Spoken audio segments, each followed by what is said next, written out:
Hi పిల్లలు. ఒకప్పుడు ఒక చిన్నారి ఉండేది. పేరు అనిత. చలాకీగా చక్కగా ఉండే పిల్ల. రోజంతా ఆడుతూ పాడుతూ ఉంటుంది.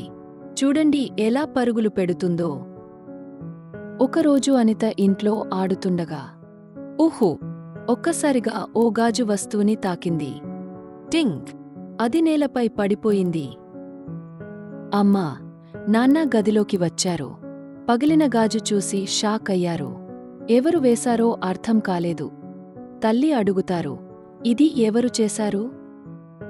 అనిత భయంతో చెబుతుంది, నేను కాదు అమ్మా, బాబు చేశాడు. భయంతో అనిత అబద్ధం చెప్పింది. నిజం కాకపోయినా తల్లిదండ్రులు నమ్మారు.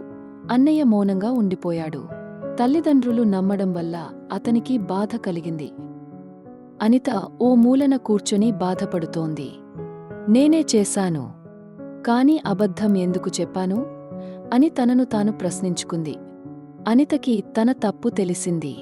అబద్ధం వల్ల అందరూ బాధపడినట్టు అర్థమయ్యింది. చివరకు అనిత ధైర్యంగా, అమ్మా, నాన్నా, నేను చేశాను, సారీ అని నిజం చెప్పింది. తల్లిదండ్రులు నవ్వుతూ ఆమెను హత్తుకున్నారు. బాబు సంతోషంగా నవ్వాడు. అందరూ కలిసిపోయారు.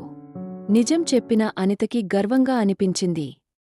మీరు గుర్తు పెట్టుకోండి పిల్లలు, ఎప్పుడూ నిజం చెప్పండి. నిజాయితీ గొప్ప ధర్మం. అబద్ధం తాత్కాలికంగా తప్పిస్తుంది, కాని నిజం మనల్ని నిజమైన ప్రేమకి, విశ్వాసానికి తీసుకెళ్తుంది. Like and subscribe for more fun.